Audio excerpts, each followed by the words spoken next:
sé si vale la pena grabarla, pero no sé si esta clase, bueno, ya que está grabando, mejor no digo nada.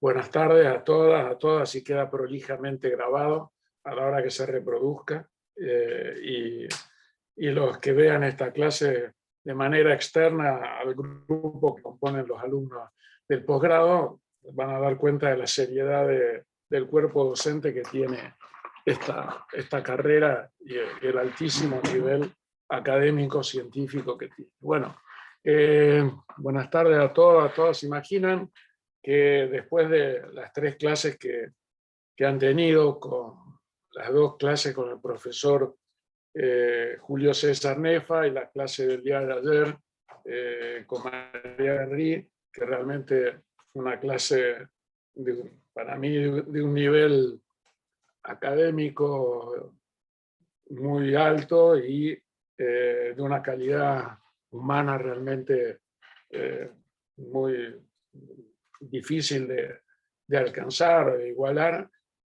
Para mí, redondear este tema realmente es un compromiso. Quiero redondear algunas cuestiones para que después de estas tres clases queden algunos conceptos fijados sobre condiciones y medio ambiente de trabajo, unas conceptualizaciones y algunas puntualizaciones que me parecería son buenas a modo de síntesis sobre las críticas principales al paradigma de riesgo dominante con el cual ustedes se van a enfrentar cotidianamente en su trabajo, fundamentalmente aquellos que sean médicos peritos de parte, oficiales, trabajen en alguna comisión médica, en algún organismo del Estado controlando, como son los distintos espacios, o bien en los servicios de salud laboral para los cuales los contraten. Y quiero redondear con dos instrumentos o con dos métodos prácticos muy importantes vinculados al paradigma renovador que también expuso Julio en las dos clases que dio, con un tema que calculo porque no entra en dos clases, pero voy a tratar de sintetizarle lo que es el método LEST, que es la aplicación práctica de la conceptualización que hace Julio y que trajo Julio Nefa a la Argentina allá por los albores de la democracia cuando él retornó al país, que es el método LEST.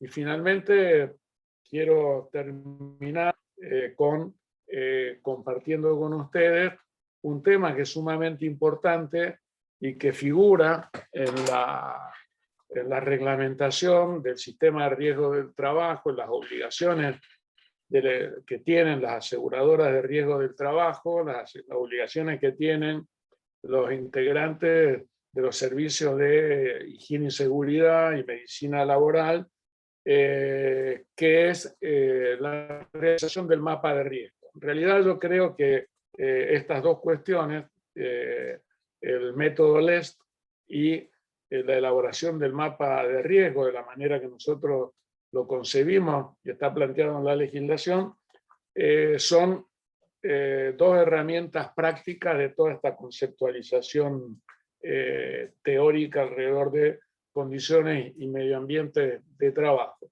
La próxima clase, Silvia Hielo y nuestra capacidad de planificación estratégica lo permite, la idea sería poder trabajar con ustedes, la que ustedes realicen, dividiríamos la clase en 4 salas y que ustedes realicen un ejercicio de construcción de mapas de riesgo.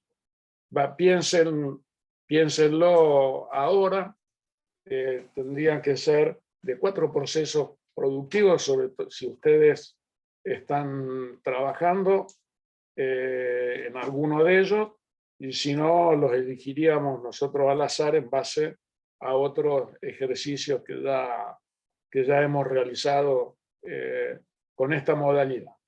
Entonces, lo discutimos al final de la clase. Si queda tiempo, me gustaría retomar un punto de lo que quedó planteado ayer en la discusión con bueno, el debate, las intervenciones de ustedes, que fue a mi parecer realmente muy, muy rica y a uno como docente también lo motivó. Ver, digamos, toda esta cuestión de qué nos está sucediendo a nosotros trabajando en la virtualidad y en la modalidad teletrabajo. Esto busqué este tema, ya lo había planteado el año pasado en algunas de las múltiples actividades en las que intervine, pero ahora hice un resumencito como para abordarlo al final de la clase. Seguramente lo retomaré cuando la doctora Silvia Hielo me ordene que tengo que hablar de fatiga y estrés y de algunas otras de estas cuestiones, porque yo, como ustedes saben, soy un secretario bimodal muy obediente. Obedezco a las órdenes en esta deconstrucción de la sociedad patriarcal, obedezco las órdenes de Luciana y de Silvia Ayer. Bueno, voy a compartir algunas cuestiones, porque no me las sé de memoria, con ustedes, pero que ahí ustedes, ahí estamos viendo, ¿no? ¿Están viendo la pantalla? ¿Sí? Sí, sí. Bueno, acá ven, fue la clase que di en la promoción anterior a ustedes para introducir al tema de la CIMAT en la Argentina. Como ya sabemos, Julio César Nefa, en su retorno del exilio, luego de haber estado en el CNRS de Francia, un instituto muy renombrado, académico y de investigación, introduce en el año 1983 el concepto de condiciones y medio ambiente de trabajo y organiza estos seminarios. Acá tienen la tapa de los 3 libros. En su momento, estos libros, no sé si después Luciana a lo mejor se puede fijar, estos 3 libros estaban en la biblioteca de la carrera nuestra en la secretaría, que son los aspectos teóricos metodológicos de los seminarios que Julio les contó, que se revisaron del 16 al 19 de diciembre de 1985, las nuevas dimensiones de la CIMAT y las situaciones por sectores específicos. Es una bibliografía que para aquellos que les interese es sumamente interesante, y también van a encontrar algo que es importante, si no yo voy a tratar de escanearlo, ver cómo se los hago llegar de manera digital. Está el cuestionario que se aplica en el método LEST. Son 100 y pico de preguntas. Este es un cuestionario largo, pero es un cuestionario para que lo haga y lo llene el especialista que lo va a aplicar. Bueno, quisiera redondear en la definición de qué son y cómo definimos la famosa CIMAT, condiciones y medio ambiente de trabajo. Está constituida entonces por los factores sociotécnicos, organizacionales de la producción, implantado en el establecimiento o condiciones de trabajo, y los factores de riesgo del medio ambiente. Constituyen las exigencias, requerimientos, limitaciones de los puestos de trabajo, cuya articulación sinérgica y combinada da lugar a la carga global de trabajo. Quiero subrayar esta cuestión de articulada, sinérgica o combinada, porque es un aspecto fundamental, como vamos a ver, que lo diferencia del paradigma y de la concepción tradicional. Es asumida por el trabajador, asignada por la gerencia o impuesta a cada trabajador, provocando de manera inmediata o mediata efectos directos o indirectos, positivos o negativos, sobre la vida y la salud física, psíquica y mental de los trabajadores. Acá me parece importante subrayar en el concepto esta cuestión de inmediata o mediata y de efectos directos o indirectos, porque esta cuestión da la idea de la salud, enfermedad y las condiciones, medio ambiente de trabajo, como un proceso, ¿sí? Que lo diferencia también del paradigma tradicional, que queda limitado a efectos, a presencia o ausencia de riesgo o a efectos terminales, ya sea el accidente de trabajo o ya ocurrido, o bien una enfermedad determinada. Por eso, y también esta cuestión de efectos directos o indirectos cuestiona y nos pone sobre alerta, cuestiona esta cuestión de la diferencia entre enfermedades del trabajo y las famosas enfermedades inculpables.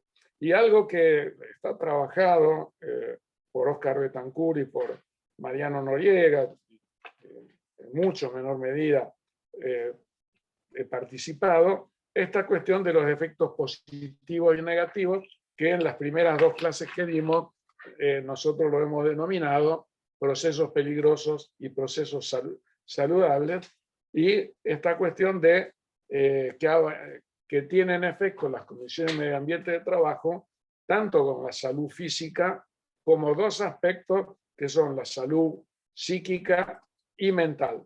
Es interesante remarcar, no sé si lo habrá hecho Julio, pero yo con ustedes, porque también lo hace el método LEST, que se desprende de la definición. Hay una diferencia entre salud psíquica y salud mental, donde lo mental está,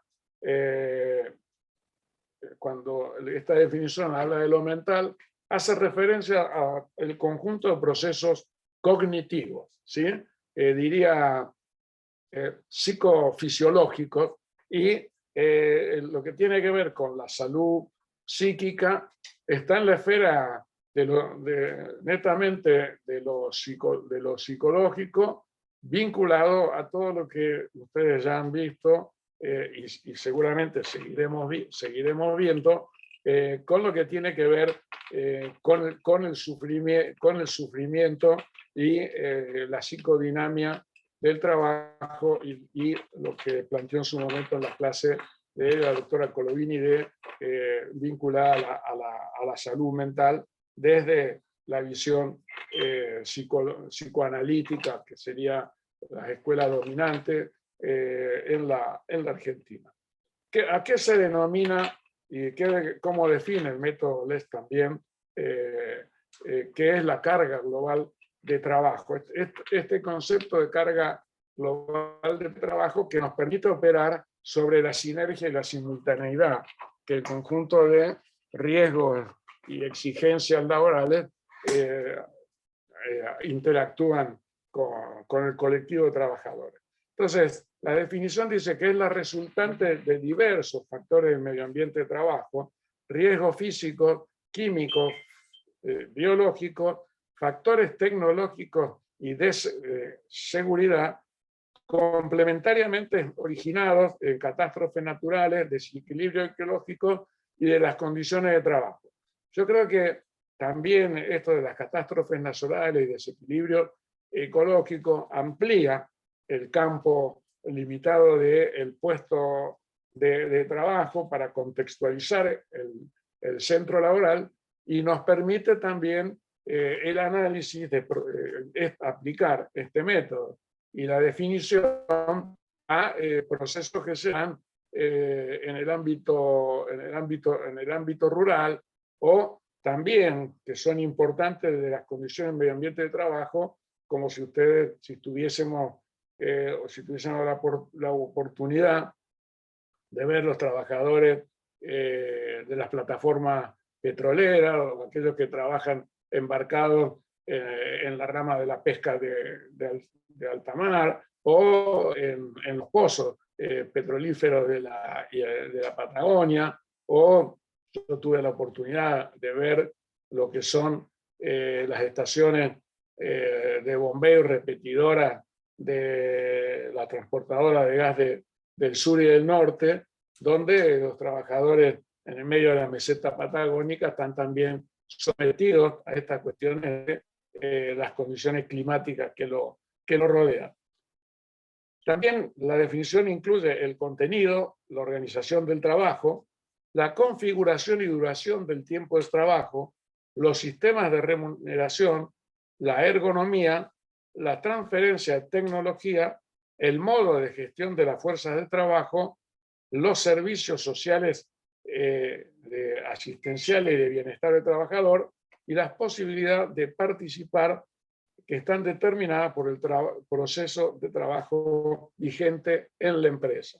Toda esta cuestión que a partir del contenido del trabajo en adelante es lo que han visto y ha definido Julio como parte de que son los factores de riesgo psicosociales, y también los abordó María Laura en la clase de ayer, y se transforman en variables, luego como vamos a ver, del método. Me parece importante volver a subrayar y compartir con ustedes,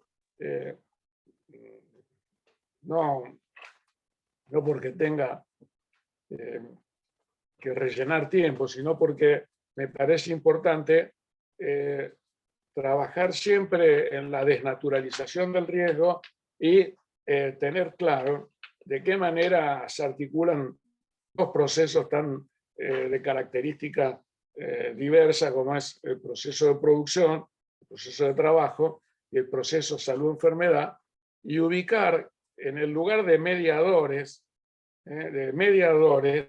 las condiciones y medio ambiente de trabajo. Es decir, que lo que mediatiza, lo que actúa como ligazón, yo diría, entre estos dos procesos, la ligadura de dos procesos tan distintos, son justamente las condiciones de medio ambiente de trabajo en sus procesos deteriorantes y sus procesos saludables o procesos positivos. Y que el conjunto de los riesgos, cargas y exigencias laborales, la carga global del trabajo, deriva de los cuatro elementos básicos del proceso laboral: objeto de trabajo, medios, instrumentos de trabajo y las instalaciones, la actividad y la organización y los factores de riesgo psicosociales derivados de la organización, el contenido del trabajo. Para completar la definición y la diferencia entre el paradigma tradicional y el paradigma renovador, es importante entender o asumir la diferencia entre causa, desde el punto de vista positivista, o sea, de causa, la simple relación causa-efecto, que no tiene en cuenta la cuestión del proceso, el contexto, la historicidad y el movimiento del objeto que se estudia, con la categoría de determinación, que es una categoría mucho más abarcativa. La categoría de determinación nos habla del modo de devenir, la forma, o sea, acto o proceso en que el objeto de estudio, la salud, enfermedad de los trabajadores, adquiere sus propiedades. Y estos acontecimientos ocurren en una o más formas o dimensiones definidas. Tales formas del devenir no son arbitrarias, sino legales, y los procesos a través de los cuales todo objeto adquiere sus características se desarrollan a partir de las condiciones preexistentes. Esto da la idea de el mismo término devenir nos da la idea de movimiento, y yo quisiera remarcar esta cuestión de las dimensiones, porque trabajar con claridad en esto de las dimensiones en las cuales se mueve un objeto de estudio desde el punto de vista metodológico y práctico, permite en los sistemas complejos, en todos los sistemas, en la propia análisis de la pandemia, las cosas que ustedes manifestaban en la clase, en el encuentro de ayer, a mí me parecía que era fundamental ubicar en las dimensiones individual, particular y estructural de lo que nos estaba pasando a nosotros mismos, desde la individualidad que somos, con nuestro estilo de vida, las características que tenemos cada uno de nosotros, nuestra familia, trabajando en ese nivel individual. Luego somos un colectivo que nos encontramos en un lugar de trabajo o nos encontramos en un Zoom que se ha transformado en un espacio de trabajo, sobre todo en los procesos laborales inmateriales consolidados a través de este capitalismo cognitivo y de plataforma. El Zoom se ha transformado en un espacio laboral, en el cual hoy es un aula. Se dan cuenta hoy, si ustedes dicen cuál es mi espacio laboral, y es en esta integralidad, en este nivel particular en el cual yo me encuentro virtualmente con 45 de ustedes se encuentran con dos docentes, se encuentran con la secretaria que representa todo el aspecto administrativo, legal que hay que cumplir en la formalidad de una clase, y a su vez nosotros estamos en una dimensión estructural más general, que es la universidad en modo virtual, el proceso de producción universitario, de trabajo universitario en este modo virtual, y lo mismo, y esas tres dimensiones están determinadas por el contexto socioeconómico, político, pandémico, sanitario, en el cual hoy se desenvuelve nuestra vida individual y nuestro proceso de trabajo. Y encima, digamos, además de la plataforma Zoom, el proceso de trabajo, digamos, hasta se integra, si ustedes quieren, y mi perrita que anda por ahí, abre y cierra la puerta, modificando y alterando el nivel de atención. Por eso creo que esto de las dimensiones, individual, particular y general, las herramientas, digamos, de la clínica, la epidemiología y la política, que son las que corresponde a cada una de estas dimensiones, es importante entenderlo cuando uno quiere analizar la salud-enfermedad, la salud de los trabajadores, como un proceso integral. Y entonces es como acomodar las cosas, que los fenómenos, las sensaciones, lo que vamos registrando en el lugar que pertenece y en la dimensión que pertenece, porque de esa manera se puede entender mejor esto, que por qué es así y no de otra manera, cuáles eran las condiciones preexistentes, es decir, un trabajo docente áulico en el marco de la Facultad de Ciencias Médicas en la ciudad de Rosario, eran las condiciones preexistentes y hoy se han transformado en un espacio virtual en contexto de pandemia, que tiene, como ustedes también ayer hablaban, ventajas y desventajas.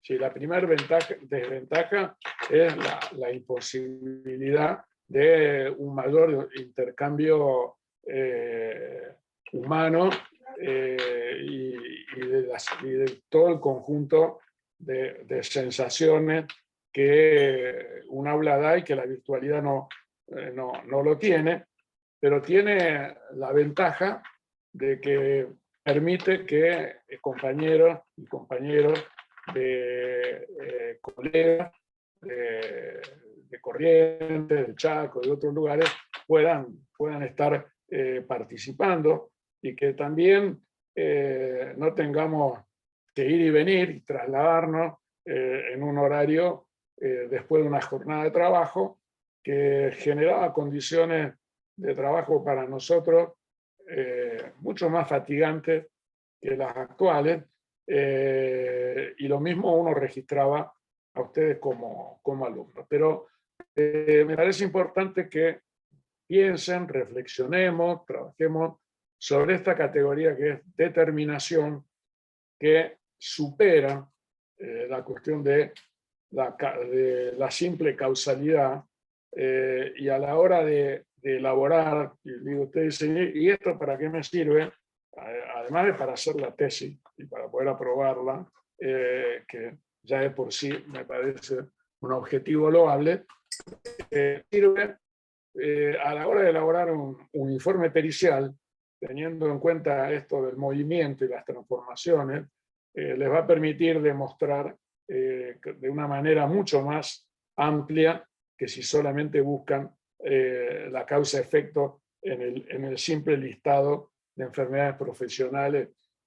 Entonces, redondeando esta cuestión, la teoría de factores de riesgo trabaja con conceptos cuantitativos, con niveles y umbrales de seguridad, concentraciones máximas permitidas y umbrales mínimos aceptables o permitidos.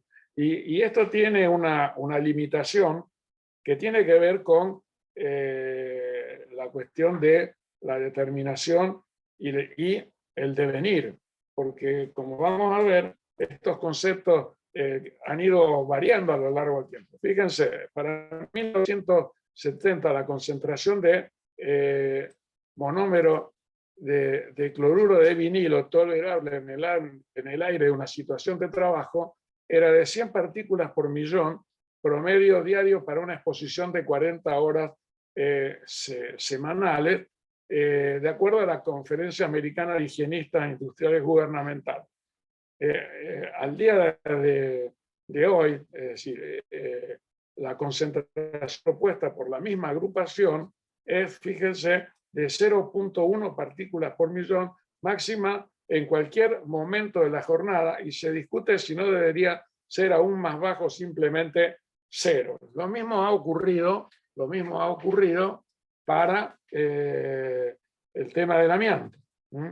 Y entonces, como vemos, esto de las concentraciones máximas permisibles y los valores mínimos aceptables tienen una historicidad y una variación en el tiempo que van evolucionando y que si quedan fijados no se destruyen. 4 tipos de motivos para el fracaso de este paradigma para establecer sus umbrales aceptables o tolerables en el paradigma de riesgo.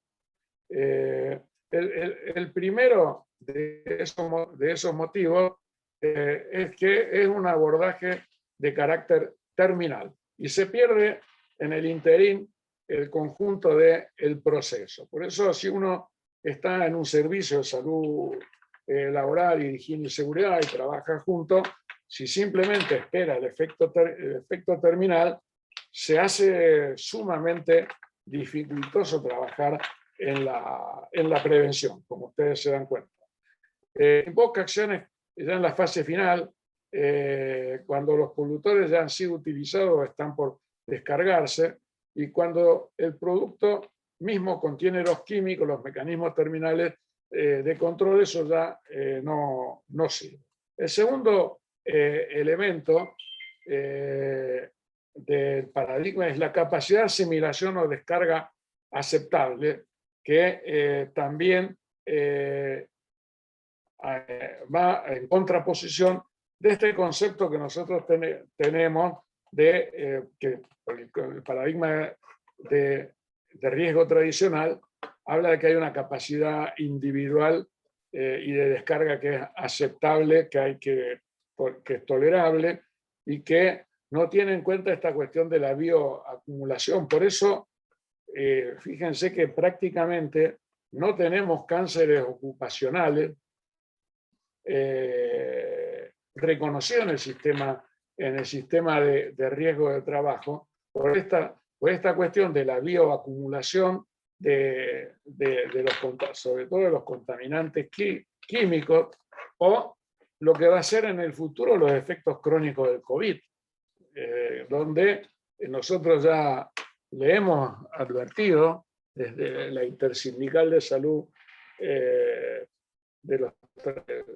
Salud y Seguridad y Participación de los Trabajadores, en la presentación que hemos hecho a la Superintendencia de Riesgo del Trabajo y al propio Ministerio, le hemos planteado esta cuestión del reconocimiento y de ir teniendo en cuenta los efectos crónicos que va a dejar el COVID como incapacidad laboral. Y eso que estamos hablando de una patología que tiene menos de 2 años de haberse descubierto. Y ya estamos viendo que hay efectos que duran más allá de los 21 días y que seguramente a medida que avance el tiempo iremos encontrando más síntomas, más síndromes asociados a la cronicidad de la incapacidad que va dejando el COVID. Por eso tanta dificultad. Imagínense si la dificultad actual está en el reconocimiento del COVID como enfermedad profesional, mucho más los efectos crónicos, ni hablar del COVID como factor de riesgo psicosocial en el trabajo. Pero yo creo que esta es una tarea, una lucha que nosotros, por lo menos desde el ámbito académico, tenemos y vamos a dar. Es una línea de investigación que se abre y que tenemos que desarrollar y sostener desde la vigilancia epidemiológica, desde la universidad, siguiéndolo, porque sobre todo nosotros como trabajadores de la salud, ¿no? que somos uno de los sectores, yo creo que somos el sector de trabajadores más afectados por la pandemia, o sea, de estar en la primera fila. El COVID como factor de riesgos psicosociales impacta en la salud mental nuestra de una manera muy grande. Supónganse, o sea, los que están trabajando, los que están hisopando, los que están trabajando en terapia intensiva, donde más de un 60% de los que ingresan mueren, eso deja una marca subjetiva muy grande y bueno, y también tiene que ver con una psicoacumulación de este proceso que empieza con el malestar, el sufrimiento y termina con el burnout. Por eso el burnout no figura como enfermedad profesional, justamente por esta misma razón. El tercer elemento es el concepto de ponderación, ¿sí? Otra herramienta clave del paradigma de riesgo que nos sirve para sistemas tan complejos como los organismos que viven en ecosistemas, porque no se dispone de la mayor parte de la información clave para la acción preventiva. Las técnicas de medición disponibles son groseras o no son las tradicionales, o no se pueden medir de manera cuantitativa. Se conoce muy poco sobre cómo los organismos funcionan en un ecosistema que se transforma, los nuevos productos químicos que se introducen en las condiciones de trabajo, y se han dado muchas sorpresas de sustancias que fueron declaradas seguras para un cierto efecto, pero que luego se descubrió que tenía otro efecto, tanto el tema de los plaguicidas. Se dan cuenta toda la discusión alrededor del glifosato y la salud de los trabajadores, de la población en general, y los avances que ha habido. O, bueno, a mí me ha tocado ver qué pasaba con los órganos fosforados y el carbamato como plaguicida desde la década finales del 80 en adelante, que estuve trabajando en investigación y cómo este efecto acumulativo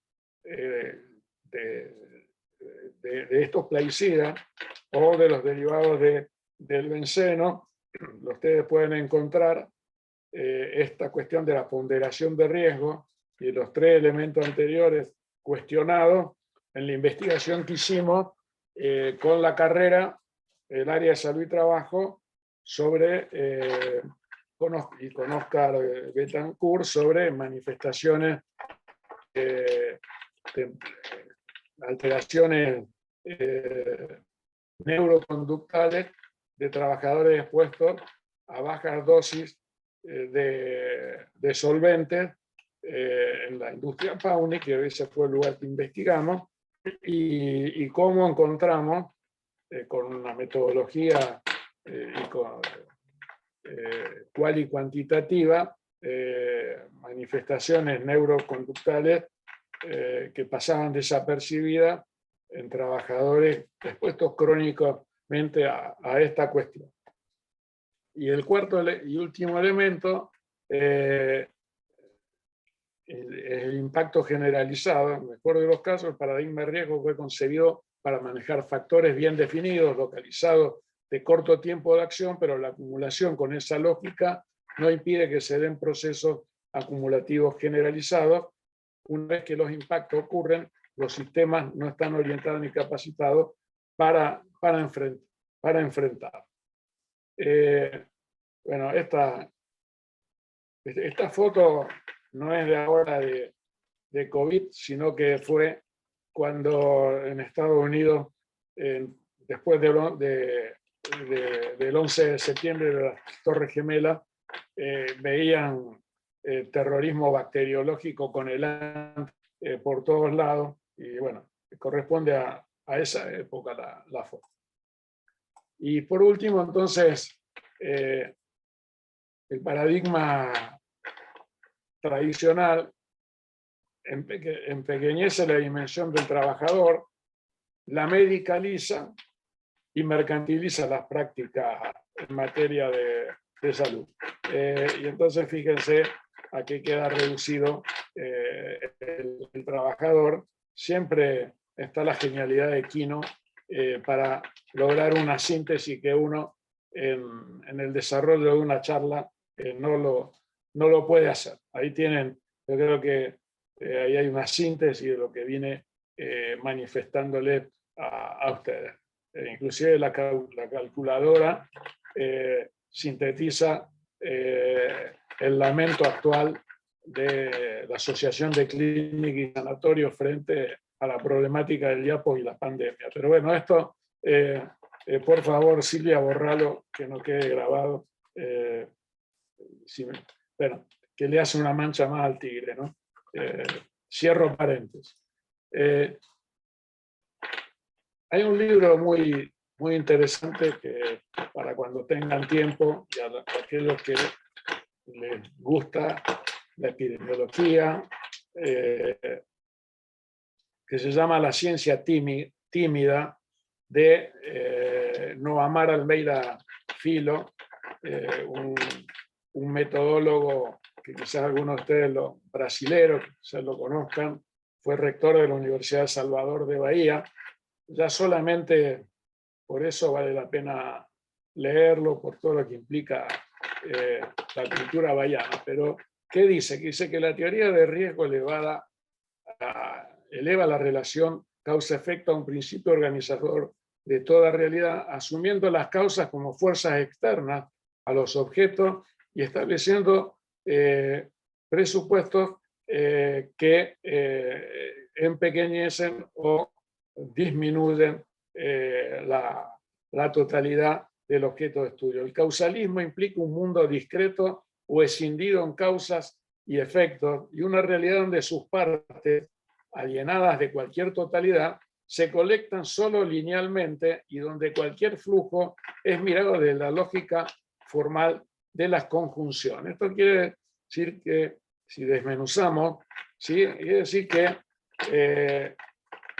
ubica el efecto final, la enfermedad laboral, escindida de la totalidad de las condiciones y medio ambiente de trabajo. Por un lado están las causas y por el otro están los efectos, y está la tabla de doble entrada y el famoso chi cuadrado, que define si hay asociación estadísticamente significativa o no, y ahí se termina la relación de causalidad y efecto, y una pérdida de esa totalidad. Ese mundo escindido en parte, riesgo físico por acá, riesgo biológico por allá, riesgo psicosocial por el otro lado.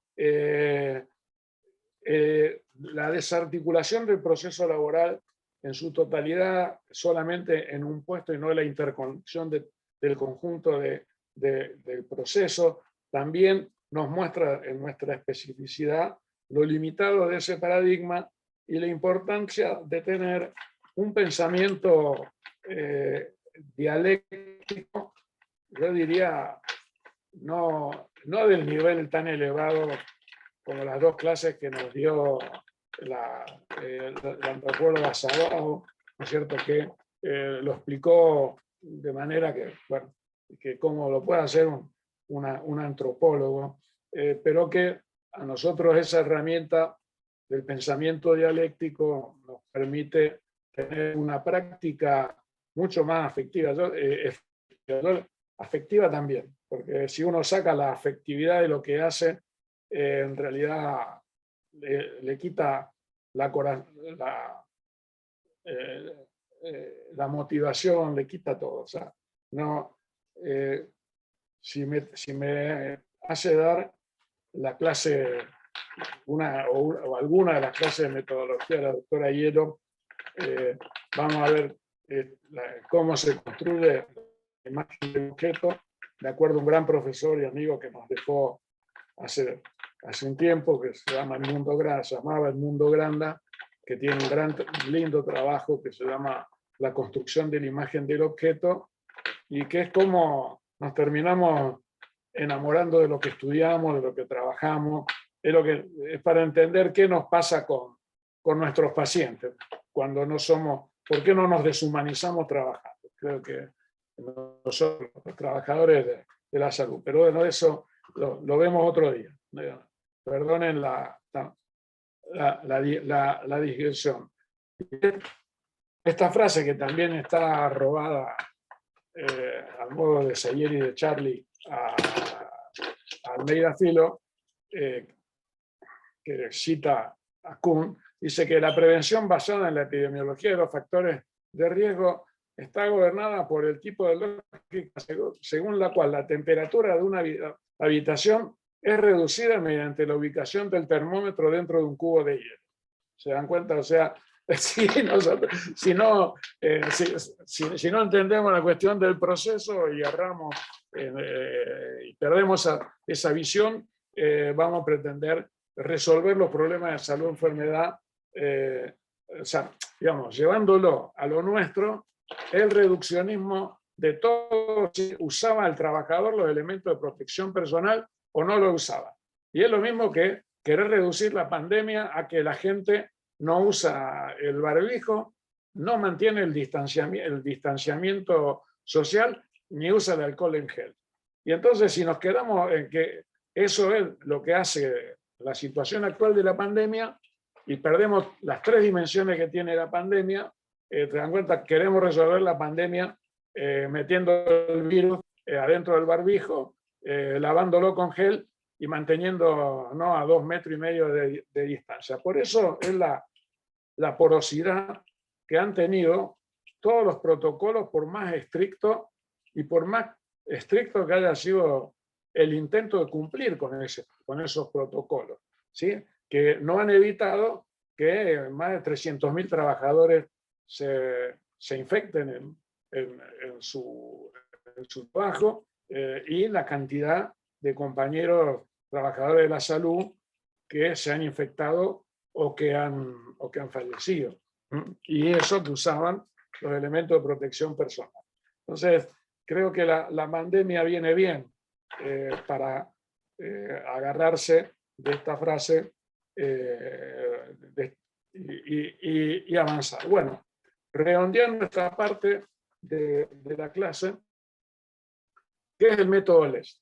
¿no es cierto? El método LES fue desarrollado por todas estas personas que ustedes ven acá en el laboratorio, es LES porque es Laboratorio de Economía y Sociología del Trabajo, LESC, y pretende la evaluación de las condiciones de trabajo en la forma más objetiva y global posible, estableciendo un diagnóstico final que indique si cada una de estas situaciones consideradas en el puesto es satisfactoria, molesta o nociva. El método es de carácter global, considerando cada aspecto del puesto de trabajo de manera general.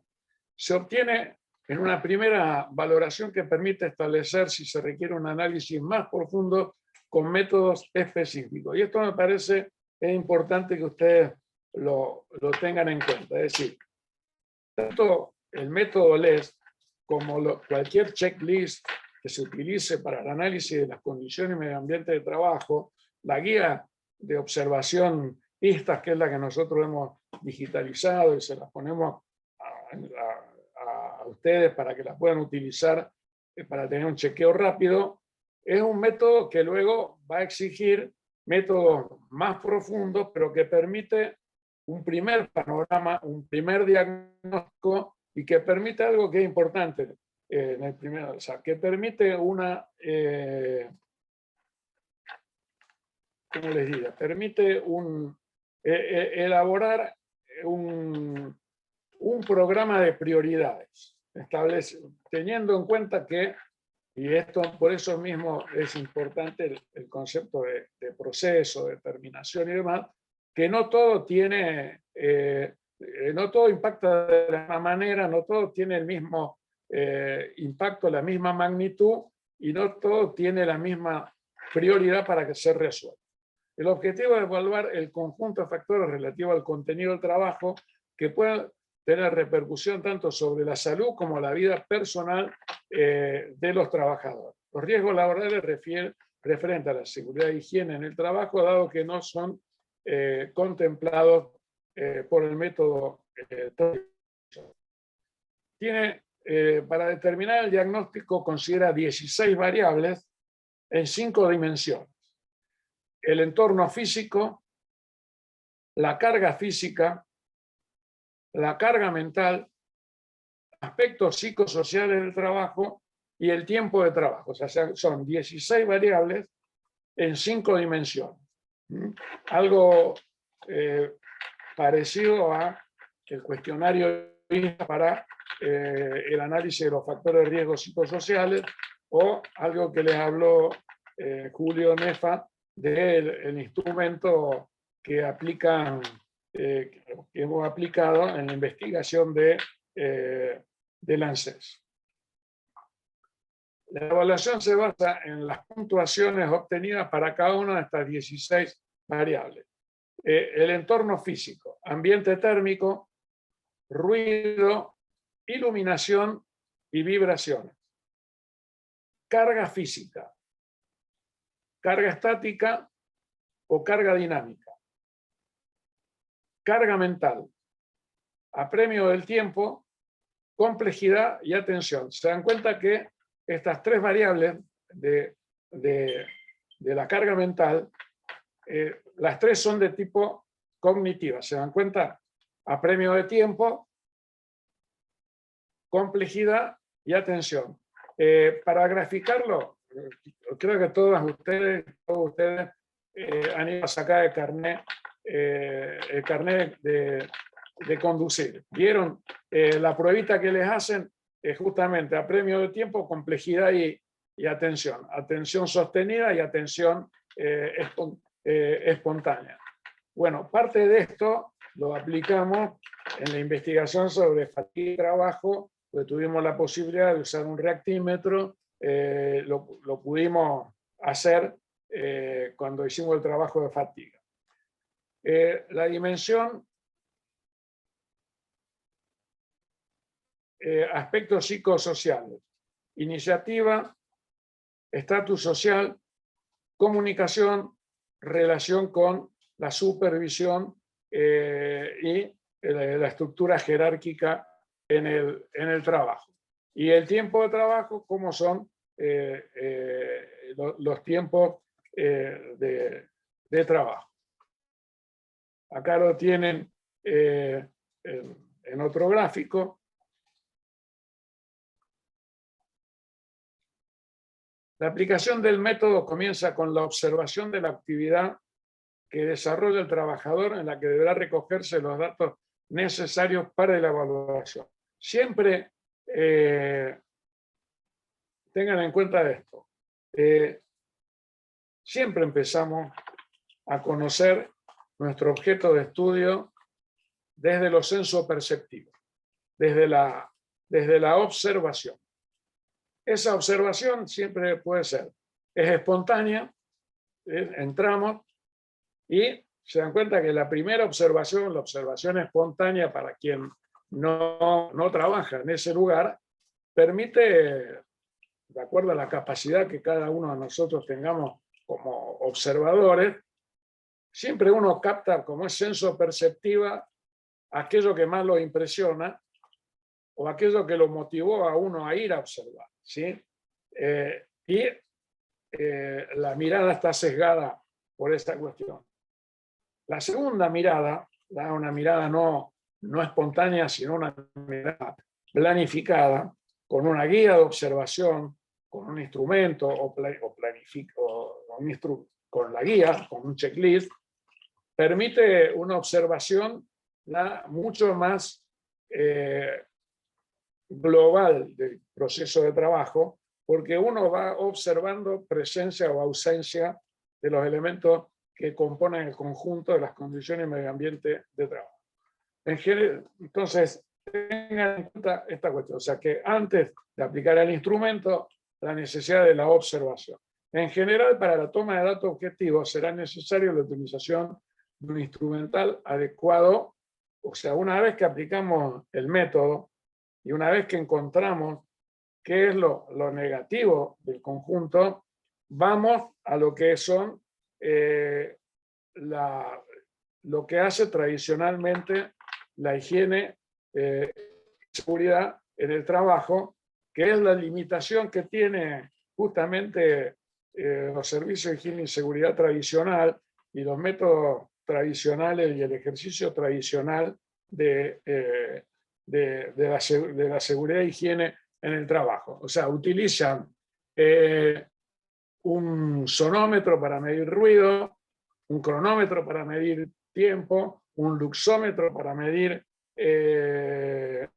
la intensidad, la iluminación, un anemómetro, una bomba de Drager y demás para medir los contaminantes químicos, la cinta métrica que se utiliza para medir los tiempos, el trabajo estático, el trabajo dinámico, cuestiones vinculadas a la medición del lugar de trabajo, del puesto de trabajo, y viene después de aplicar el método, la aplicación instrumental. Yo creo que, volviendo a esta cuestión, primero la observación espontánea, segundo la aplicación del método y de acuerdo al resultado del método LEST o de cualquier otro método cualitativo o cuantitativo que se utilice, viene la medición instrumental. Es un grave error en el ejercicio de la salud y seguridad en el trabajo y en el análisis de las condiciones y medio ambiente de trabajo comenzar por las mediciones. Si uno comienza y entra nada más que a medir con un sonómetro y un luxómetro, está frito. Primero, no conoce, pierde la totalidad del proceso de producción, no entiende el proceso de producción, no entiende cómo se originan los riesgos, va a medir presencia o ausencia del contaminante. Mucho menos va a poder tener, si uno aplica cada una de estas cosas por separada y luego no la reconstruye en ningún lado, mide todo, pero después no lo reconstruye, se dan cuenta, pierde la posibilidad de la sinergia y la posibilidad de totalidad del proceso de trabajo. Entonces va a terminar viendo que es preferible si un protector de copa o un protector auditivo de conducto, qué mascarilla utilizamos y si hay que poner luz en un lugar o en el otro y perdemos la totalidad del proceso. Bueno, fíjense que acá tienen desagregada. Se ve que yo cuando armé esta diapositiva ya estaba un poco cansado porque el derecho viejo lo corté en lugar de cortar.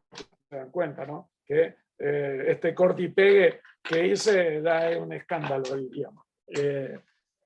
No llega a otros escándalos que estamos habituados, pero escandaloso. Entonces, acá tienen ustedes desagregadas las preguntas que va haciendo el cuestionario en relación al ambiente térmico. Pregunta: temperatura en el puesto de trabajo, nivel del esfuerzo de trabajo realizado en la tarea, tiempo de exposición a la temperatura, variaciones de temperatura si se desplaza el trabajador, manipulación de material caliente o frío y utilización de los medios de protección en relación al ambiente térmico, nivel sonoro global, nivel sonoro de la banda de frecuencia, si hay ruido de impacto o no, el tema de la iluminación, nivel de iluminación en el puesto de trabajo, nivel de iluminación general, grado de contraste entre el objeto observado y el fondo, el deslumbramiento, tipo de iluminación, si hay vibraciones o no hay vibraciones, la carga estática, cuánto tiempo, postura y duración de la misma en la que desarrolla la tarea, si está todo el tiempo parado, si está todo el tiempo agachado, si está todo el tiempo doblado,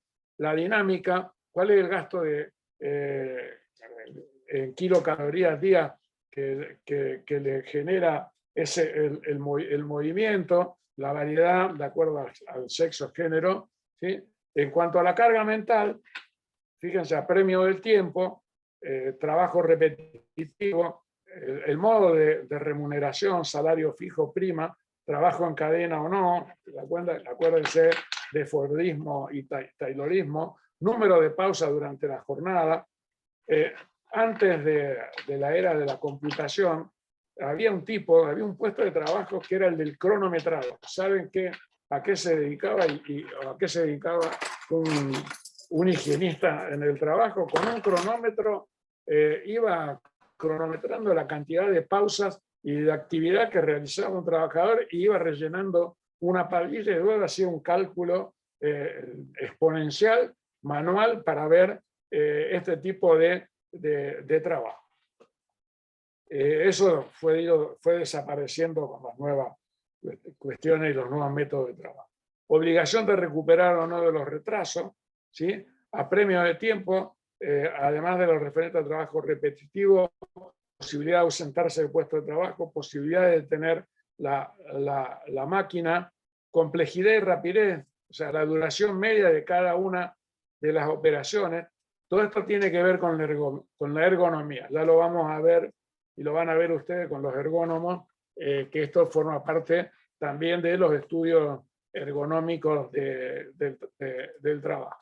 Acá está integrada la cuestión de la ergonomía en el método, lo mismo que la atención en el trabajo, ¿no? Nivel de atención, duración y continuidad de la atención, riesgo de accidentarse, frecuencia y gravedad de los accidentes, posibilidad de rechazo del producto, posibilidad de hablar con el compañero, posibilidad de distraer la vista durante cuánto tiempo, riesgo del deterioro mental, valor de la pieza o del producto, características físicas del material que se utiliza, el tema de la atención, número de máquinas a vigilar, número de medios de señales de las máquinas, duración de las intervenciones, la minuciosidad de la tarea y los aspectos psicosociales, la posibilidad de organizar el trabajo, de controlar el ritmo, de retocar las piezas, de regular las máquinas, intervenir en caso de accidente, el estatus social que da el trabajo, o sea, el aprendizaje y el nivel de formación requerido para el puesto, la comunicación, si se puede hablar o no con los compañeros, la iniciativa en el trabajo, 6 dimensiones para ver lo de la iniciativa, la duración del aprendizaje, la comunicación, la posibilidad de hablar, de desplazarse, el número de personas cercanas, la cooperación, la identificación con el producto y el tiempo de trabajo si se trabaja en turno fijo o rotatorio y la duración de la semana. Acá tienen las 16 variables que tiene el método. Está en este Power sí se los voy a pasar. Quédense tranquilos que así pueden tener bien estas 16 variables y cada una de las preguntas. Una vez que se aplica el cuestionario, fíjense que hay una valoración de cada una de las dimensiones, ¿sí? A través de una puntuación se da 0, 1, 2 a situación satisfactoria, 3, 4 y 5 a débiles molestias, algunas mejoras, 6 y 7 a molestias medias y exigencia de riesgo de fatiga, 8 y 9 molestias fuertes y 10 situación nociva.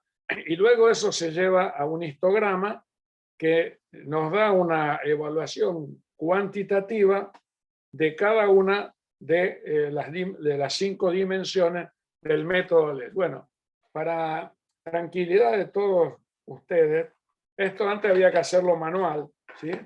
Ahora hay un software del método LES que ustedes cargan las respuestas que obtienen de los trabajadores y de la observación y les tira este histograma en colores y también les dice cuáles son las que son prioritarias y cuáles son las que son menos prioritarias. Ustedes se dan cuenta que en el histograma tenemos una evaluación, podemos ver, de acuerdo a la frecuencia, al puntaje que le dimos, de mayor a menor nocividad, sabemos que acá tiene mayor peso aspectos psicosociales, que el tiempo de trabajo no es tan apremiante, que hay un factor, la quinta pregunta, en la carga de tiempo es lo que más molesta, y en el ambiente físico lo mismo. O sea, podemos hacer una jerarquización y a partir de ahí una intervención selectiva, programada y jerarquizada de qué es lo que, cómo empezar a resolver nuestras condiciones y medio ambiente de trabajo para transformarlas en más saludables. Bueno, yendo a la última parte, el otro elemento, además de la evaluación de carácter cual y cuantitativo a través del método PEST u otros métodos, es la elaboración del mapa de riesgo del ambiente de trabajo. Esto se ha transformado, es una obligación, de acuerdo a la resolución 905 del año 2015 y posteriormente fue ratificada en otra resolución del año 2019.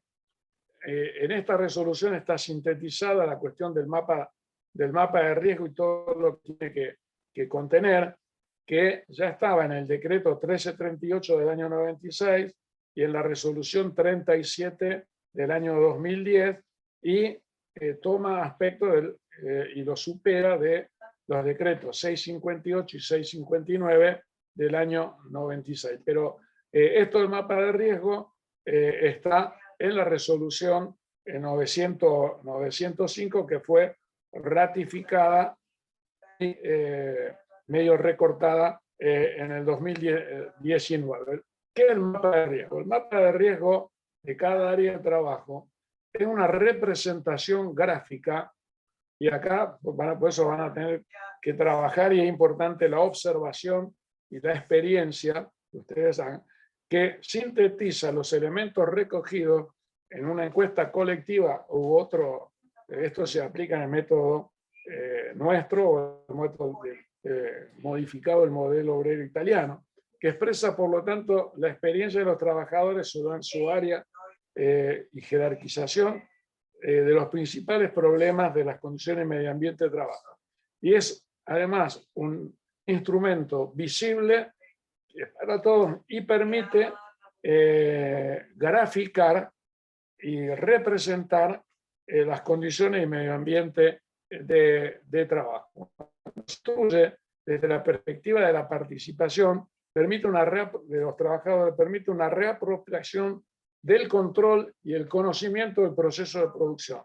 Lo mismo para nosotros, médicos del trabajo, que no conocemos, porque entramos por primera vez a un centro laboral y no lo entendemos, poder realizar un mapa de riesgo completo nos permite apropiarnos y recorrer la totalidad del proceso de trabajo, máxime si estamos viendo un proceso de trabajo taylorista-fordista, como explicó Julio y como explicó Norma, y lo que ustedes ya saben que es el taylorismo y el fordismo y un proceso descompuesto en paz. Esto sí que, esta segunda parte me parece muy importante. O sea, primero permite reconstruir la totalidad del proceso de trabajo, reapropiarse y conocerlo y controlarlo, pero constituye una resignificación del proceso de trabajo en la salud. Van a ver que no solo nosotros reconstruimos el proceso de trabajo a través de un gráfico, porque el mapa de riesgo termina siendo un gráfico, ¿sí? Termina siendo, si ustedes quieren, con mayor o menor precisión, un plano, un mapa del lugar de trabajo plasmado en un gráfico que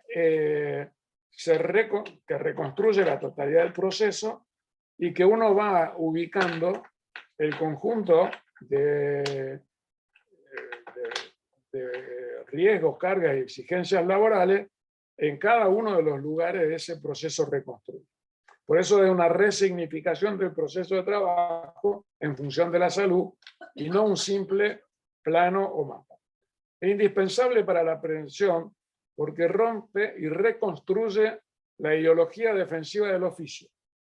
Cuando uno hace un mapa de riesgo, después de haber hecho la observación espontánea y guiada y haber aplicado otro método o haber aplicado esta encuesta colectiva, que no es más ni menos que recabar el conocimiento que tienen los trabajadores o las personas que trabajan en el lugar por la experiencia del trabajo, uno rompe una parte de la ideología defensiva del oficio que es la naturalización del riesgo, que es lo que hace que solo se visibilice lo que más se sabe o lo que más impresiona o a lo que uno más le tiene temor. Y todo el riesgo de las otras condiciones se han naturalizado. Es lo que pasa cuando uno termina trabajando acá en casa también, ¿no? Se naturaliza, deja de ser el espacio doméstico para haberse transformado en espacio de trabajo y ya no sabemos si estamos trabajando, comiendo o preparando la comida, descansando o mirando televisión. Llega un punto que solamente cuando entramos al Zoom, ahí nos damos cuenta que eso es lo que más nos impresiona. Pero, en fin, pero rompe, y por eso para mí es muy importante, es lo que viene a dar. La construcción participativa es la más eficaz capacitación y formación en prevención de los trabajadores. ¿Por qué? Porque si uno se sienta sección por sección, lugar por lugar de trabajo, y va construyendo el mapa de riesgo de manera participativa en un comité, digamos, lo que acá es ley en la provincia de Santa Fe. Sitúense ustedes como médicos del trabajo en un comité mixto de higiene y seguridad, donde los delegados de los trabajadores, donde los técnicos de higiene y seguridad, los ingenieros de higiene y seguridad, nosotros los médicos, nos juntamos para hacer el mapa de riesgo del lugar de trabajo. Y empezamos a reconstruirlo, o sea, hacemos la descripción, como van a ver, la descripción espacial del sitio de trabajo, hacemos el diagrama de flujo y empezamos a discutir lugar por lugar, sección por sección o etapa por etapa del proceso de producción, riesgo por riesgo, carga por carga, exigencia por exigencia, y lo vamos luego plasmando en un mapa. Se da cuenta que esa reconstrucción del proceso de trabajo hecha de manera participativa lleva implícito una capacitación de los trabajadores, totalmente distinta que el barbijo sirve para que no te entre las micropartículas con coronavirus del aire que al hablar o al estornudar o al gritar estamos emitiendo. O sea, si nosotros usar una N95 para no absorber el polvillo del cepillado de la madera, es mucho más, o de los químicos con los cuales estás trabajando en esa batea, es mucho más efectivo y mucho más entendible para el trabajador, si reconstruyó el mapa de riesgo, darse cuenta de dónde están los riesgos químicos o las posturas y cómo tiene que protegerse y cuáles son los riesgos que hay que eliminar. El mapa de riesgo, desde el punto, tiene 3 niveles de acuerdo a la resolución 905 de la Superintendencia de Riesgo del Trabajo. En primer lugar, el registro de riesgos de personal expuesto, que es el anexo 2, si no me equivoco, que hay que llenar. El mapa de riesgo del establecimiento y el mapa de riesgo del país. O sea que la información que brinda el registro de riesgo personal en el nivel estructural general de la Superintendencia de Riesgo del Trabajo se va acumulando esa información y terminan construyendo un mapa de riesgo del país, de los contaminantes, de los cancerígenos, de cada una de los factores de riesgo psicosociales que se registran pero no se reconocen, en fin, de todo lo que está en el registro de riesgos personales y en el mapa de riesgo termina en el nivel estructural, en este tercer nivel. El registro de riesgo del personal expuesto permite realizar un seguimiento de la carrera laboral de un trabajador y de los agentes de riesgo a los que pudo haber estado expuesto. La información brindada en este mapa posibilita detectar ante la aparición de una enfermedad si el trabajador había estado expuesto durante su actividad laboral a la agente de riesgo causante o no. También facilita descubrir nuevas relaciones entre enfermedades profesionales, agentes de riesgo y actividad laboral. La fuente de obtención de información para este mapa es la declaración de agente de riesgo asociada al quit de la empresa. O sea que así, de acuerdo al quit de la empresa, en este anexo 2 de cuando se inscribe un empleador en una RT y llena esto en general viene como una planilla Excel. El mapa de riesgo por establecimiento, de acuerdo a la resolución 905, permite el conocimiento de los riesgos de trabajo que podría provocar accidentes, enfermedades profesionales de cada una de actividad, y la información se encuentra en una matriz de datos que se obtiene de la siguiente fuente: declaración de agente de riesgo, relevamiento general de riesgo, la resolución 463 del 2009, la resolución 529 y la 741, del registro de sustancias cancerígenas, que es la 415, el registro de difenilo policlorado, que también es obligatorio denunciar, y el registro de accidentes industriales mayores, o sea, de los accidentes graves, ya sea que tienen muchos trabajadores o de los accidentes mortales. De este registro, las empresas entraban en alta siniestralidad o no, y era muy estricto, o sea, pagaban no solo una prima mayor, sino que mientras estaban ahí tenían una serie de obligaciones que eran muy, muy importantes. Pero estos son para que ustedes vean que elaborar un mapa de riesgo es una obligación del empleador, que tiene que supervisar la aseguradora de riesgo del trabajo, y que es plausible de multa en caso de no de no tenerla, tanto para el empleador en el plano de la provincia o para la ART si la superintendencia detecta que no ha denunciado ante la superintendencia el mapa de riesgo de su empleador asegurado. Por lo tanto, tiene consecuencias legales no hacer el mapa de riesgo. El mapa de riesgo país permite obtener una imagen en tiempo real del estado de riesgo laboral por área geográfica y por actividad económica. Este mapa colabora en la optimización de la asignación de recursos en el diseño y planificación de políticas por regiones, y la información para construir este mapa se obtiene de las fuentes que antes hemos mencionado. Acá tienen un ejemplo de mapa de riesgo de COVID, o sea, toda la información que fue entrando al sistema de riesgo del trabajo, ya sea por la planilla de riesgo de trabajadores expuestos o en plano colectivo, fue lo que permite elaborar este mapa de riesgo de COVID, que fue el primero que se publicó. Se dan cuenta que es el primero por la cifra, pero permite ubicar por zona geográfica cuáles son los que están más afectados y por rama de actividad cuáles son las mayores actividades. Esto es en el plano a nivel nacional, y esto lo hace la Superintendencia de Riesgo, del Trabajo.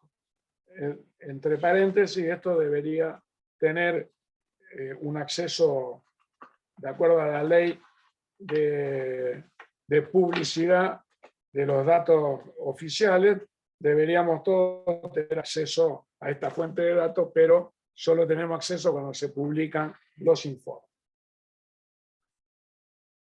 Acá tienen la fuente de datos de cómo se construye para otras cuestiones el mapa de riesgo general.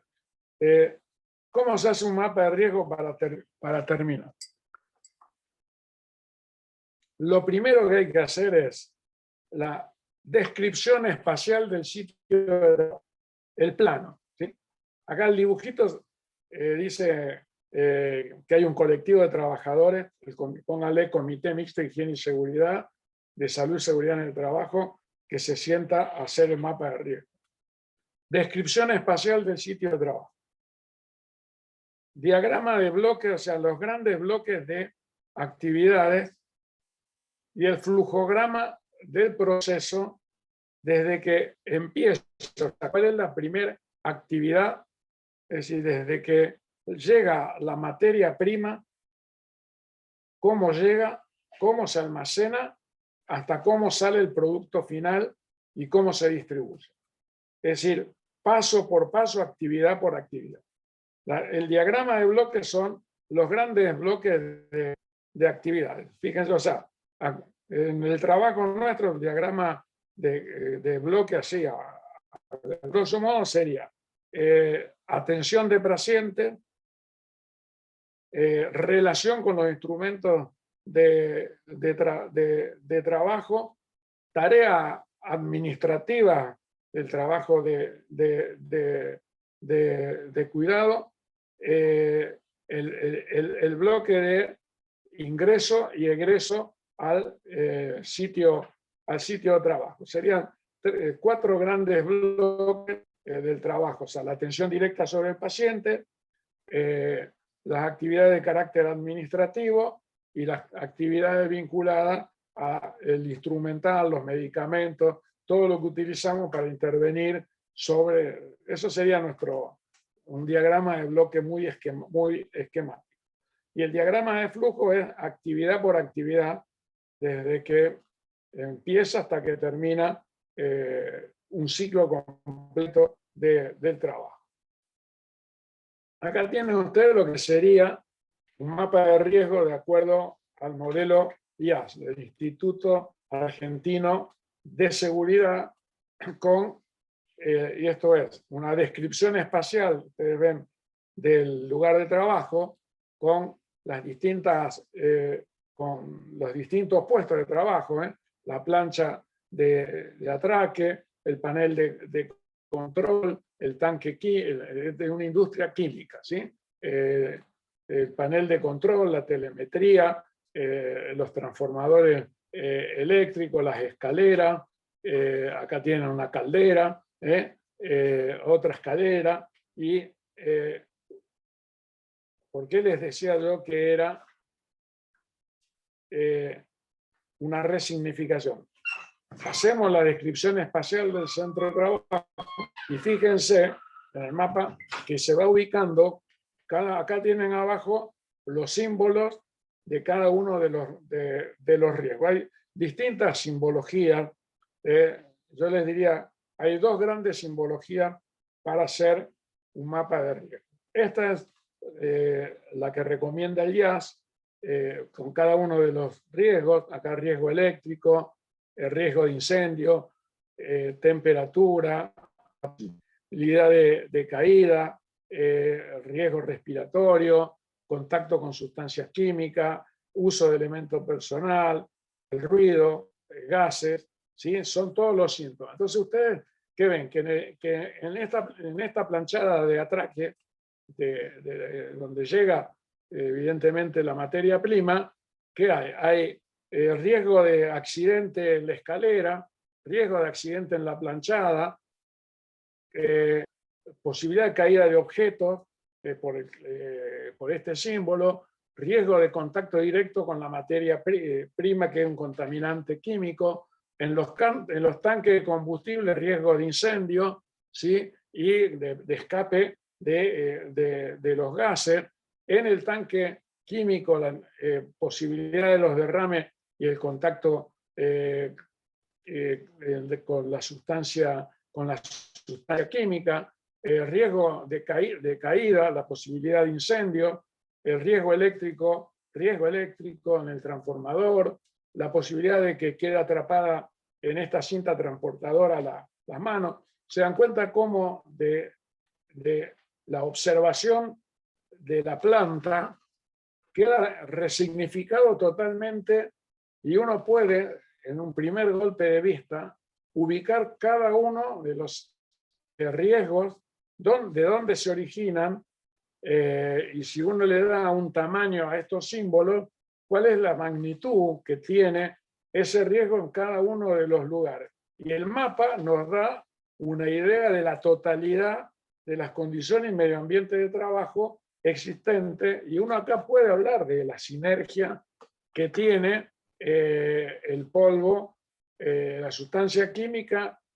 cada uno de estos riesgos. ¿Se dan cuenta? Es decir, la posibilidad de caída con el riesgo, con el contaminante químico, y el riesgo de accidente en las condiciones peligrosas, la temperatura, más posibilidad de quedar atrapado, más caída de objetos, constituyen la carga en la caja de engranaje. Se dan cuenta que es distinto a que solo voy a medir el ruido. Acá hay ruido, acá hay ruido. Se dan cuenta cómo podemos ir identificando y reconstruyendo la totalidad a partir de la construcción del mapa del riesgo. Se trata de la descripción espacial del sitio de trabajo, que es, si ustedes lo pueden hacer como tarea para la próxima, estaría bueno el lugar donde trabajan para poder después ubicar en cada uno de los lugares donde ustedes trabajan esto. Se trata de un simple croquis, plano o dibujo que representa los espacios de trabajo dentro y fuera del centro laboral, ubicación de las áreas y relación entre sí, y en cada una de ellas, si se opta por un croquis, se debe identificar con los nombres que identifique cada una de las áreas, ¿sí? Si uno hizo un esquema, tiene que ponerle, se realiza en una hoja, aparte, luego se confeccionará el mapa de riesgo. Nosotros en los talleres usamos y papel afiche, y los trabajadores van armando esta descripción espacial del sitio de trabajo. Tengo algunos ejemplos muy lindos de la creatividad de los trabajadores cuando uno hace esto. Los riesgos, entonces, es importante tener una clasificación de riesgo. Yo en esto soy permisivo. Lo que podemos hacer es trabajar sin una clasificación de los riesgos. Acá tienen la clasificación tradicional, convencional, que el IAS, el Instituto Argentino de Seguridad. Yo no soy muy amigo, no soy muy amigo de la gente del IAS. Ellos tampoco me quieren mucho, pero ese no es un problema ni para ustedes ni para la clasificación. Pero por una cuestión, me parece académica, es importante que ustedes conozcan. Ellos tienen esta clasificación, funciona mejor que las escuelas que no clasifican de ninguna manera, ¿no? Ellos clasifican riesgo de seguridad, del medio ambiente físico, de los contaminantes, riesgos ergonómicos y riesgos psicosociales. Les comento por si a alguno le interesa. Todos los años dan un curso sobre riesgos psicosociales. Participa Julio Ornefa y su equipo como parte de los docentes de ese curso. Y acá tienen los símbolos con los cuales, en base a esta clasificación de riesgos, ellos construyen los mapas de riesgo a partir de ahí. Y acá tienen para, un desagregado de los símbolos con que cada uno de los riesgos se utilizan en la construcción del mapa de riesgo que yo les mostré. Ruido, iluminación, partículas, temperatura, ven radiaciones ionizantes, asfixia por inmersión, atrapamiento, contacto químico, explosivo, riesgo eléctrico, ergonómico, de caída, superficies cortantes, golpe en la cabeza, vibraciones, gases, polvo, vapores o riesgo de incendio. Estos son los símbolos que utiliza el IAS y estos son los símbolos, bueno, esto del modelo obrero lo voy a pasar porque ya ustedes y yo estamos cansados.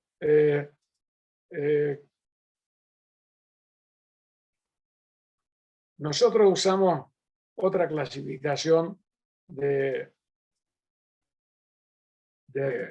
riesgos en 5 grupos. Esto cuando veamos metodología lo voy a volver a dar, no se preocupe.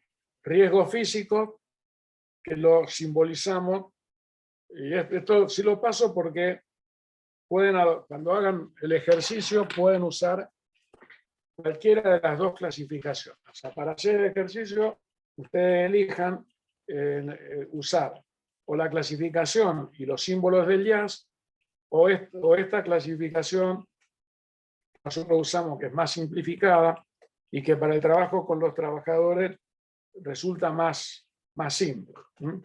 El grupo 1 nosotros denominamos, el modelo obrero italiano lo denomina, y todos los retrabajos posteriores de Cristina Laurel, de los autores que ya les nombré. Grupo número 1, factores de riesgo físico. Este grupo de riesgos que están presentes en cualquier ambiente físico, ya sea de trabajo o fuera de él. Temperatura, humedad, ventilación, iluminación, ruido y vibración. Es un círculo y con color verde. Y digo círculo con verde porque cuando uno hace el mapa de riesgo, lo identifica rápidamente. Así como si uno ve ahí sabe que es riesgo químico porque tiene la mascarilla, o riesgo eléctrico porque tiene el rayito ese, riesgo físico sabe un círculo en verde. Riesgos químicos. O sea, es un óvalo en rojo o en rojo, ¿sí? Estos son típicos del ambiente de trabajo y lo hemos ordenado en químicos y contaminantes biológicos. Los químicos, ya sea por su forma de presentación, polvos, solventes, gases, humos y vapores. Y biológicos, bacterias, virus, hongos y parásitos. El grupo número 3 son las exigencias fisiológicas y ergonómicas en amarillo y en un triángulo. Y este grupo incluye las posturas que se adoptan en el trabajo, la carga física que soporta y realiza el trabajador, tanto estática como dinámica, las exigencias ergonómicas relacionadas con el diseño de los instrumentos, el mobiliario, la tarea prescripta para realizar el trabajador, como así el trabajo real. Todo eso va como grupo 3 en un triángulo amarillo y son las exigencias fisiológicas ergonómicas. El grupo 4 son las exigencias psicológicas y mentales derivadas de la organización, división, duración, supervisión y contenido del trabajo.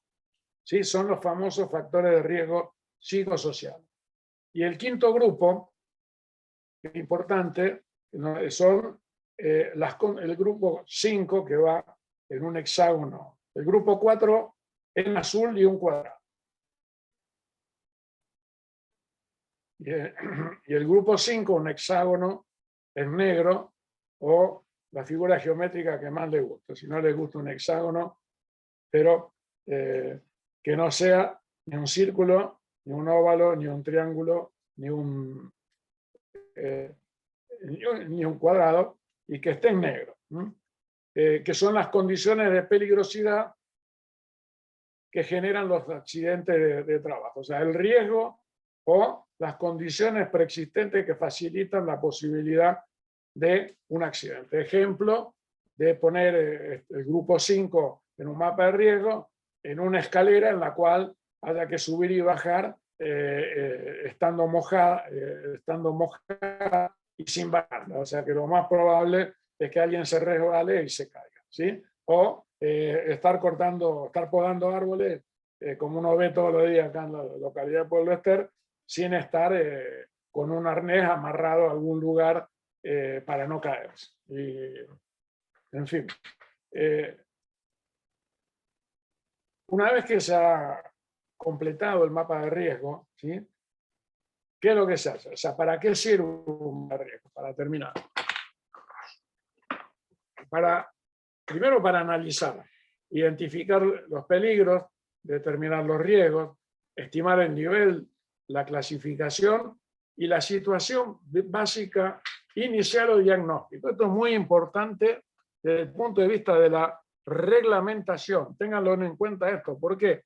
Porque cuando una RT o para cuando se inscribe un empleador y llena el anexo 1, que es los riesgos, el anexo 2, que son los trabajadores que están expuestos a esos riesgos, hace el mapa de riesgo, después tiene que presentar un programa de contingencia o de mejora y de eliminación de esos riesgos, que eso es lo que va a controlarle la RT que cumpla al empleador y lo que supuestamente la superintendencia le controla a la ART, y lo que cuando cae un inspector del Ministerio de Trabajo de la provincia de Santa Fe en cualquier empresa, a un servicio de higiene y seguridad, a una empresa a controlar, es lo que les pide, ¿sí?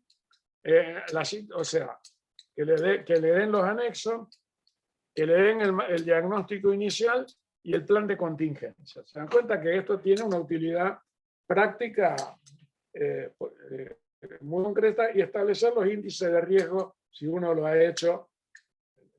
Y la segunda parte después de analizar es corregir, eliminando, neutralizando, poniendo bajo control las causas potenciales detectadas, determinando las prioridades de corrección y las responsabilidades de ejecución. ¿Sí? Esto también, si uno va a hacer un programa de monitoreo epidemiológico en salud y seguridad en el trabajo, es importante quiénes son los responsables de resolver los problemas. Prevenir, aplicando medidas o normas preventivas para evitar la repetición de las causas potenciales corregidas. ¿Sí? Evaluar, realizando auditorías periódicas para la verificación del cumplimiento y avance de los programas correctivos. Tener en cuenta la situación inicial y los índices de riesgo. Bueno, hasta aquí esto que les quería mostrar. Y por último, así, esto lo dejo para, me parece que no da tiempo para que hablemos de la pandemia, migración al teletrabajo y el workaholics, que sería lo que nos está pasando a nosotros ahora en la cuarentena. Quiero terminar esta parte que si no es excesiva información. No sé si ahí ven que cambié de pantalla y presentación, ¿sí? ¿Están viendo? Sí, lo vemos bien, Jorge. Bueno, o sea que hay 4 modelos de mapa de riesgo, ¿eso es lo que están viendo? ¿Sí? No, pandemia, migración al teletrabajo. Bueno, a ver, esperen, voy a cerrar. No, bueno, salimos, vuelvo a compartir y quiero... Un comentario, doctor. Sí, Esto del mapa de riesgo es más fácil de aplicar, creo, a mi modo de ver, en que sería fábrica, industria, pero en una empresa de servicios es como más complicado encontrar los riesgos y sobre todo los psicosociales, me parece. Como que en una fábrica es fácil decir, me caigo, se puede quemar, se puede prender fuego, todo esto, pero en otros tipos de trabajo es como más dificultoso la creación del mapa de riesgo. Y en las empresas que no son industria o fábrica, la CRT también genera mapa de riesgo, aunque no sea sí. de ese estilo. Es obligatorio para todos los empleados, ¿sí? O sea que todos los empleados vieron que lo que exige la Superintendencia de Riesgo del Trabajo, porque hubo durante mucho tiempo una gran confusión desde el comienzo del sistema. Se hablaba de mapa de riesgo y en realidad era una planilla Excel donde figuraba, por un lado, el nombre del trabajador, el puesto y a cuántos riesgos estaba expuesto cada uno de los trabajadores. A eso hasta que durante mucho tiempo, yo te diría hasta la resolución 37 del 2010, eso era el mapa de riesgo. Luego se empezó a plantear que el mapa de riesgo era un croquis de la empresa y la señalización.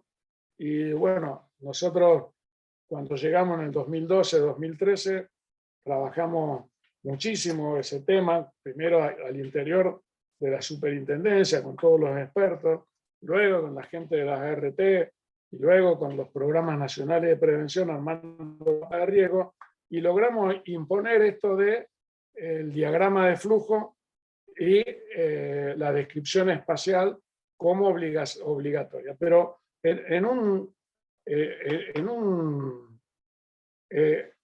en todos los procesos de trabajo, o sea, por eso el mapa de riesgo, no, a mi juicio, y lo que nosotros hacemos, no tiene que ser o solamente la descripción espacial del sitio de trabajo o el diagrama de flujo y el diagrama de bloque. Cuando en los trabajos de sector servicio es fundamental, y en los trabajos, ahora que estamos, y para todos los trabajadores que están en el formato de teletrabajo, es fundamental la realización del diagrama de flujo, porque nosotros realizamos un montón de actividades diversas, aunque estemos en modo de teletrabajo, y que las tenemos que sistematizar en ese diagrama de flujo.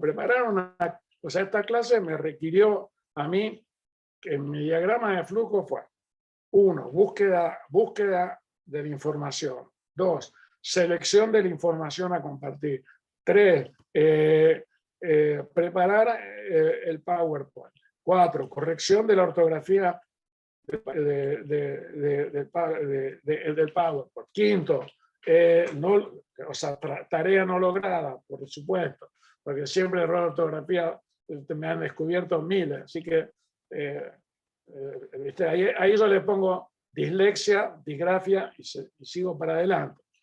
Preparar el Zoom, comunicarle a ustedes el Zoom, abrir la clase, proyectar la clase, todo es el diagrama de flujo de mi actividad docente en modalidad de teletrabajo.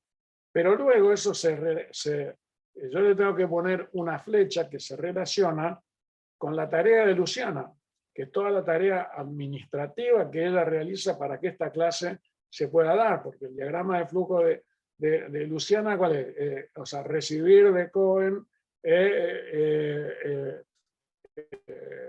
ID, la clave y el link de la clase. Tomarle el presente a ustedes, llevar el presente a la planilla, pasarle a la dirección de la escuela de graduados y a la cooperadora los presentes de ustedes, quién pagó, quién no pagó la cuota de la cooperadora, preparar las actas, llevarle el acta a Silvia y a mí para que la firme, después llevar esa acta a la parte administrativa. Eso se relaciona con la tarea de Silvia, que es llevar el registro, calificarnos como docentes, llevar el registro, o sea, grabar las clases, subir el link. Todo eso termina siendo el diagrama de flujo de nuestra actividad de servicio, que es el dictado de esta clase en modalidad de teletrabajo. ¿Se dan cuenta cómo habría que hacer el diagrama de flujo y el mapa de riesgo de nuestro trabajo? O sea, el mapa de riesgo, si yo tengo que hacer la descripción espacial, es cómo tengo, o sea, es este espacio que ustedes ven acá, o sea, tengo que ubicar la biblioteca, la pantalla verde que no pude utilizar para enriquecer poner una ilustración, yo le quería poner un paisaje de Pueblo Ester para que ustedes se entusiasmen y quieran venir acá y se contagien de COVID y qué sé yo, está jodido acá de COVID Pueblo Ester, vengan a pasar un fin de semana a Pueblo Ester. Yo quería poner ahí, bueno, no funcionó, ya tengo un riesgo psicosocial es describir mi computadora, la silla, la mesa, el tiempo que dura la clase, todo eso, o sea, todo eso es la descripción espacial de la ventana que tengo acá, el puesto de trabajo de mi mujer está ahí atrás, el perro, la puerta, la chimenea, la estufa, todo eso es la descripción espacial. Entonces yo tengo que poner acá lo que es riesgo mental, o sea, en la computadora, en si funciona o no funciona la plataforma, donde está el Wi-Fi y se cae, yo le pongo un cuadradito azul por el riesgo que se corte o no se corte. Bueno, todo eso es la descripción espacial y la simbología de cosas. O sea, mucha imaginación para hacer un mapa de riesgo, mucha imaginación, mucha creatividad y mucho estudio de las condiciones y medio ambiente de trabajo. A mayor experiencia, a mayor participación, cuanto más mapas de riesgo hagan, mejor les va a ir saliendo. ¿Sí? Todos los trabajos se pueden hacer un mapa de riesgo. Recuerden esto que lo vengo diciendo desde la primera clase. Todo proceso, todo trabajo tiene 4 elementos básicos. El objeto de trabajo, los instrumentos y medios de trabajo, la organización, la división y el contenido de trabajo, el producto o el resultado y la actividad física o los riesgos físicos y ergonómicos. Con esos 5 elementos, yo ya puedo armar un diagrama de bloque y armar un mapa de riesgo y desnaturalizar, ¿sí? Los riesgos. Y tener ubicado dónde está cada uno de los riesgos clasificados en los 5 factores de riesgo o siguiendo la clasificación que hace el IAS de los riesgos. Cualquiera de las 2 clasificaciones que usen, si no pueden reconstruir el proceso de trabajo de otra manera, piensen siempre en los elementos básicos del proceso de trabajo y en el resultado o el producto, ¿sí? Y ahí ya pueden asignar y ver dónde hay cada uno de estos riesgos. ¿Está claro? Responde sola tu pregunta.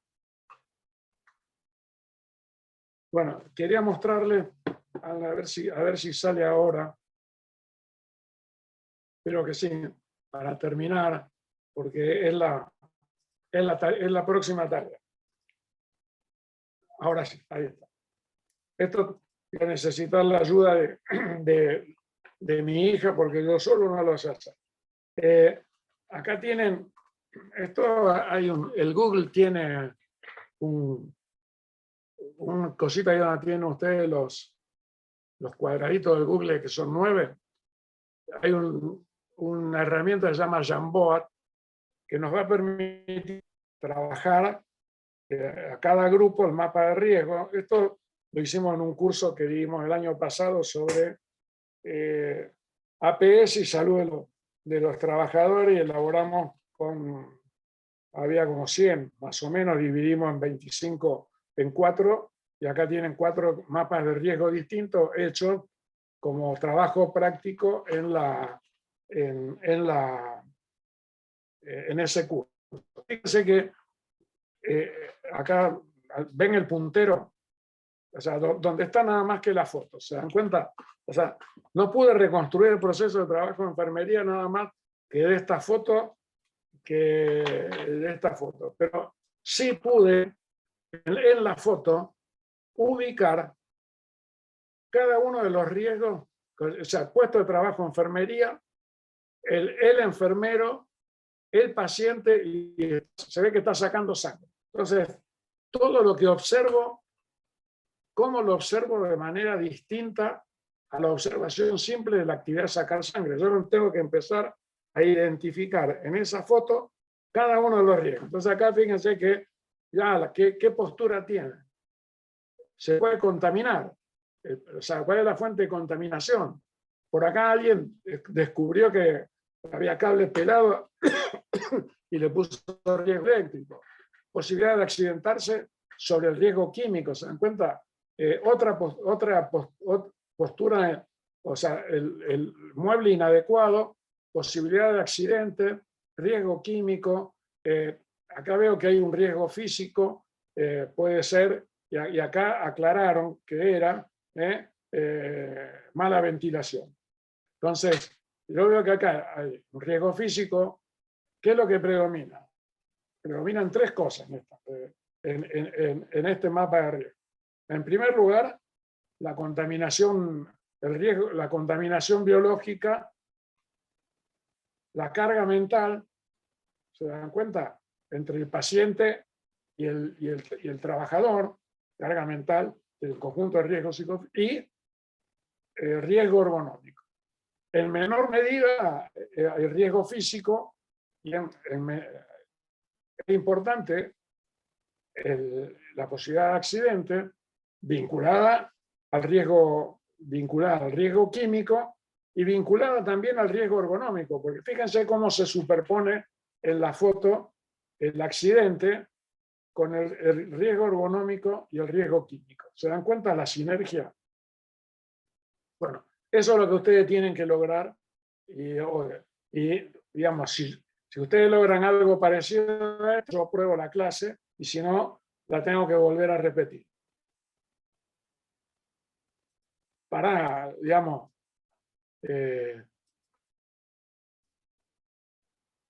volver a repetir la clase, más que sería un castigo para ustedes, más que para mí, digamos, ¿no? Pero bueno, en fin. Creo que alguna duda, algo, porque como estamos en función del trabajo, y como les dije, no solo en el posgrado, sino en el ámbito familiar, hay un fin de la sociedad patriarcal, a mí me toca cocinar. Así que, y la filósofa que es mi mujer, ella sigue filosofando.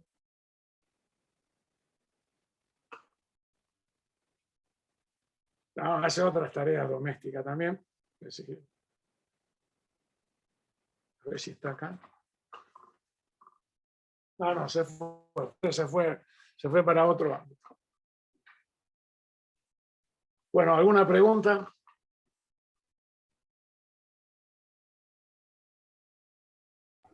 Doctor, perdón, a ver si entendí. Entonces, la próxima clase nos va a dar imágenes y nosotros en grupos vamos a tener que identificar los riesgos. Yo preferiría que si ustedes se comunican entre ustedes y arman 4 grupos entre ustedes y ya llegan a aunque sea uno en cada grupo armado, una descripción espacial de un sitio de trabajo, después trabajamos en las 4 aulas. Si no, será de manera, esa sería la forma democrática de resolverlo. La forma autoritaria sería que cuando ustedes ingresen a la clase, la próxima clase, ya estén divididos en 4 aulas y yo tenga seleccionado los 4 esquemas para que ustedes trabajen. Si lo hago yo, voy a poner 2 fotos y 2 esquemas y serán seleccionados para no atribuirme todo el castigo a mí. Quedará en manos de la doctora Hielo o Luciana esa tarea del armado autoritario de los grupos.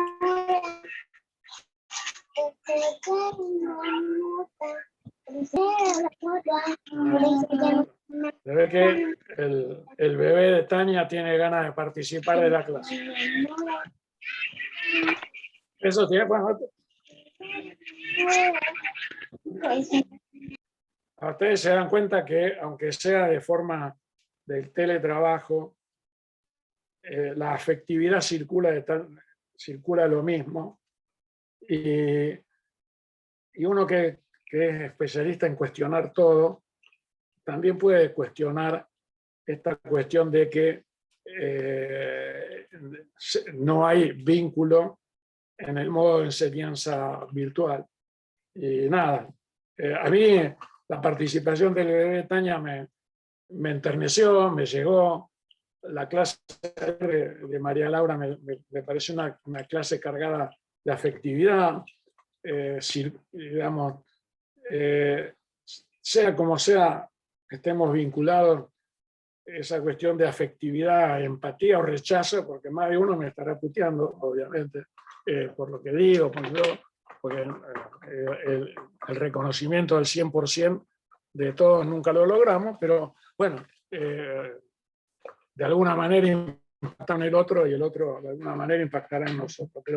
Pero también la afectividad se puede construir en este lazo que sabemos que es temporario, que es obligado y que es no preferido, pero forma parte de la adaptación.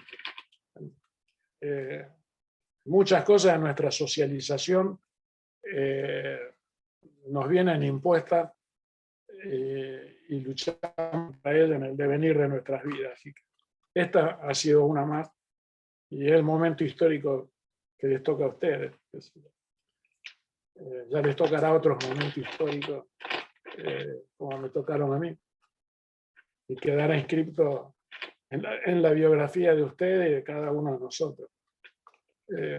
Esto que vivimos hoy deja una marca en nuestra biografía, en nuestra experiencia, en nuestro modo de aprendizaje, en tanto lo positivo como lo negativo. Y vuelvo a la primera clase. En el estado que estamos es la resultante de los procesos saludables y procesos deteriorantes en todos los órdenes de nuestra complejidad a las cuales estamos expuestos. Estaremos más cerca, más lejos de la salud, enfermedad, del bienestar o del sufrimiento en cada momento que nos encontremos.